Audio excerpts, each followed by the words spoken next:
और बचपन से सुनते आए हैं, बीकानेर प्रसिद्ध है। यहाँ के महाराजा गंगा सिंह जी ने उस वक्त जब कोई सोच भी नहीं सकता था, हिमालय का पानी इस राजस्थान में लेकर आए। आज 16 जिले अपनी प्यास बुझा रहे हैं। ये बीकानेर अपने इतिहास से प्रसिद्ध है। यहाँ के किलों के अंदर मर्यादाओं से लेकर धन दे देना वरना किसी तरफ से गोली आ जाएगी। आज रंगदारी के इस खेल के अंदर जब लाडनू के विधायक से रंगदारी वसूल करने के लिए यही तो ताना माना बुनकर को गैंगस्टर को चौथ वसूली करना चाहता है, गंगानगर के विधायक से वसूली करना चाहता है, तो आम आदमी की हालात क्या होगी। कलंक लग गया उस बीकानेर पर जो शांति और अमन के लिए प्रसिद्ध था। क्विंटल का छतर ले जाए, आभूषण ले जाए और ना रहे बांस, ना बजे बांसुरी, साथ में सीसीटीवी कैमरा ले जाए। ये कल्ला जी जो अपने आप को अल्लाह से कम नहीं समझते, कल्ला जी के परिवार में चोर चोरी करके ले जाए। कल्ला जी अधिकारियों को कहते रहे वो चोरी भी बरामद नहीं हो, कौन रखवाला होगा। मैं जिस जगह पर बैठ रहा हूं, बोल रहा हूं, उसके ठीक सामने यहाँ संभाग के आईजी भी बैठे हैं, यहाँ एसपी भी बैठे हैं। बड़े अफसोस के साथ कहता हूं, उनकी रुचि इसमें नहीं कि अपराधी और अपराधियों में भय हो। उनकी रुचि इस बात पर है कि यह भ्रष्टाचार की गंगोत्री बह रही है। इस लोकतंत्र में जो बड़ी कुर्सियों पर बैठे हैं, जो मंत्री हैं, जब वो ही लूटने में लगे हैं, खनन में लूट रहे हैं, रॉयल्टी में लूट रहे हैं, हम क्यों पीछे रहे। ये चौथ वसूली करने वालों के दफ्तर के सामने मैं मेरी बात कह रहा हूं। आज उस पाक की सरहद से सरेआम हीरोइन, स्मैक, अफीम, इसकी तस्करी हो रही है। कोई सरकार से पूछे, ये सरकार ये तो बताओ, ये तो सरहद है, इसके इंटेलिजेंस की चौकियों को आपने क्यों बंद कर दिया। सरकार के पास उत्तर नहीं, क्योंकि सरकार की सरपरस्ती इनसे मिली हुई है। आज इस बीकानेर का वन क्षेत्र सुरक्षित है देश में सबसे ज्यादा। यहाँ बैठे हैं आपके सांसद महोदय, ये जिप्सम की अवैध इस खनन करके काम को अगर इसी तरह अंजाम होता रहा तो इन्होंने कहा मार्च 2022 तक बिजली के जितने भी आवेदन पत्र किसान के हैं, मार्च 2022 तक उनको आने वाले 3 महीने में सबके कनेक्शन करेंगे। हो गया कनेक्शन आपका। आज मुझे तो बड़ा आश्चर्य हुआ, मैं जब गुजर रहा था, मुझे याद है मैं यहाँ का प्रभारी मंत्री भी रहा हूँ। सूर सागर की वो कायाकल्प का मैं साक्षी रहा हूँ।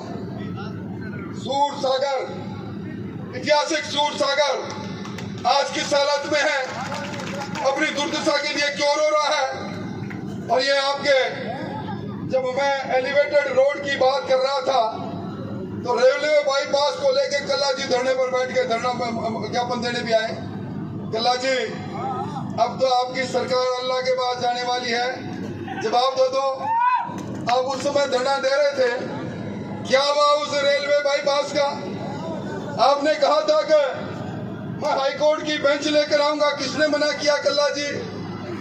मैं समझता हूं आज जिस प्रकार की हालत है, मैं जिम्मेवारी से कह रहा हूं, हर विभाग में चले जाओ, हर जगह पर सुविधा शुल्क देना पड़ता है। ये सुविधा शुल्क कहाँ कौन देने के लिए क्यों मजबूर है, या तो कल्ला जी जाने या अल्लाह जी जाने। और ये लुटता पिटता बीकानेर का वासी जब अंगड़ाई लेकर खड़ा होगा तो भ्रष्टाचार की भट्टी में जलती इस सरकार का नाश कर देगा।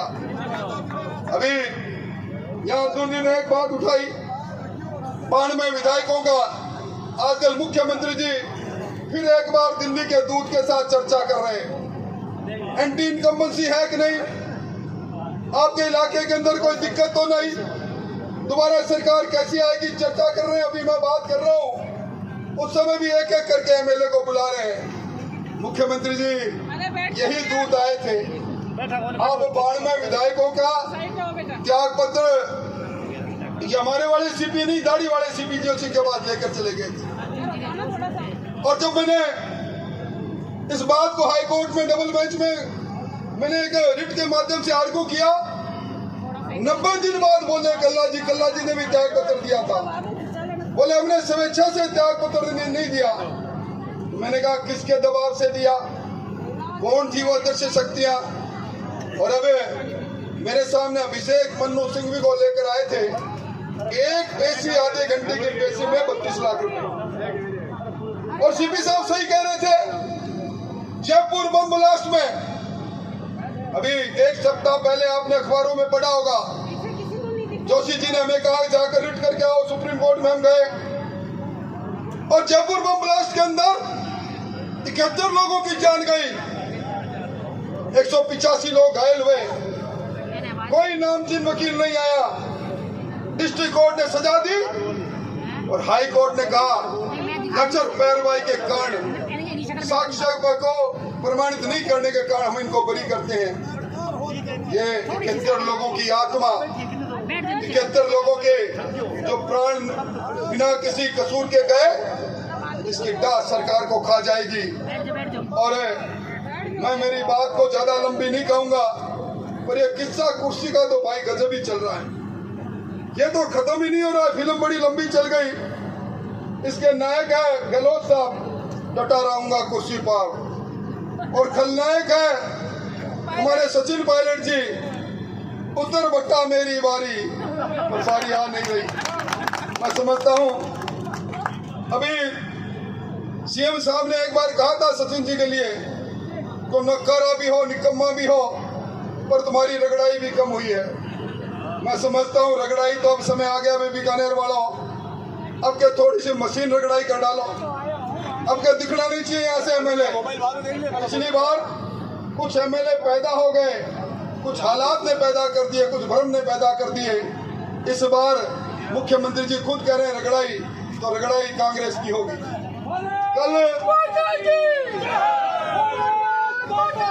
कल सचिन पायलट जी झुंझुनू के अंदर थे, अर्जुन जी झुंझुनू के अंदर सरकार के मंत्री राजेंद्र गुड़ा जी ने अपनी एक बात को ठीक किया, उन्होंने दुरुस्त किया।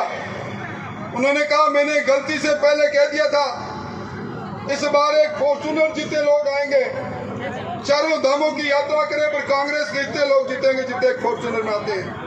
उन्होंने कहा मैंने गलती कर ली, आज अखबारों में भी छपा है, ये फॉर्चूनर जीते भी नहीं आएंगे, एक स्कूटर पर मैं एक और मेरा एक और, दो इतने ही लोग आएंगे।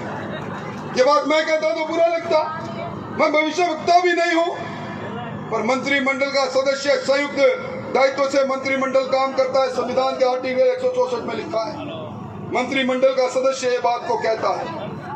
और भाई इस सरकार के अंदर वीरांगनाओं का अपमान हो, आपने अखबारों में पढ़ा होगा, हमारा सीपी साहब झुंझुनू के बाद सर्वाधिक पुरुष सैनिक इस बीकानेर में है, बीकानेर शहर में। यहाँ पर वतन पर मर मिटना यहाँ की परंपरा है। कहते हैं बीकानेर में बच्चा पैदा होता है, जिगर में बारूद लेकर पैदा होता है। और यहाँ उन वीरांगनाओं के अपमान से लोग आहत है। वीरांगनाओं ने कहा आपने पैकेज दिया, पैकेज नहीं दिया, नौकरी नहीं दी। राज्यपाल के पास जा रही थी, सरेआम पीटा गया। और जब मामला मैंने विधानसभा में उठाया, बिहारी जी को याद है, शक्ति की धरती है, शरणा की शक्ति की धरती, ये पद्मनी की जौहर की धरती, लगातार दुष्कर्म में 3 साल में 1 नंबर पर हम पहुंचे। एनसीआरबी के प्रमाणित आंकड़े कहते हैं।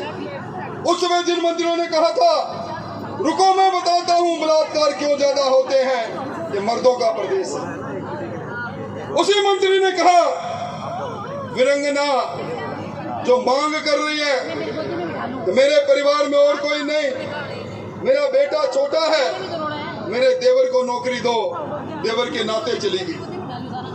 और दूसरे दिन उस रिंगना का रोता हुआ वीडियो मैंने देखा। हमारे यहाँ इस प्रकार की परंपरा नहीं है। हम किसी के चरित्र पर उंगली उठाते हैं, वो उंगली को टूटना पड़ता है, गलना पड़ता है, कटना पड़ता है। इसलिए भाइयों, मैं तो यही कहूँगा, और आज एक और बात को कहते हुए मेरी बात को समाप्त करता हूँ। ये जो नौकरियों की लूट के बारे में हमने कहा था, रीट की चीट के बारे में कहा था, लुटते पिटते नौजवान के बारे में कहा था, रोज पेपर लीक होते के बारे में कहा था, मुख्यमंत्री जी ने बड़ी सफाई दी थी। उन्होंने कहा गुजरात में भी पेपर लीक हुआ। मुख्यमंत्री जी, आज मैं आपसे पूछ रहा हूँ, ये राजस्थान लोक सेवा आयोग की इससे बड़ी संवैधानिक संस्था कौन सी होगी? इस लोक सेवा आयोग में उन लोगों को भेजा जाता है जिनको सरकार उत्कर्ष समझती है। आपने इन बाबूलाल जी कटारों को भेजा, आज आपके एसओजी ने उनको पकड़ा है। उन्होंने आरपीएससी में नौकरियों को बेचने का काम किया, उनके भांजे को पकड़ा है, उनके ड्राइवर को पकड़ा है। लानत है ऐसी सरकार के, जिस सरकार में राजस्थान लोक सेवा आयोग जैसे उच्च संस्था के अंदर भी चोरों को नामजद किया जाता है। इनका नामजद भी मुख्यमंत्री जी ने किया। इसलिए भाइयों, और अब आजकल महंगाई राहत की बात चल रही है, मैं समझता हूं मुझसे पहले बिहारी जी ने ठीक ही कहा, राजस्थान में सर्वाधिक महंगा पेट्रोल डीजल यहाँ इसलिए है, डीजल पर 31 रुपए 40 पैसे राहत पर खैरात बांटने की बात कर रहे हो। ये राजस्थान स्वाभिमानियों का प्रदेश है।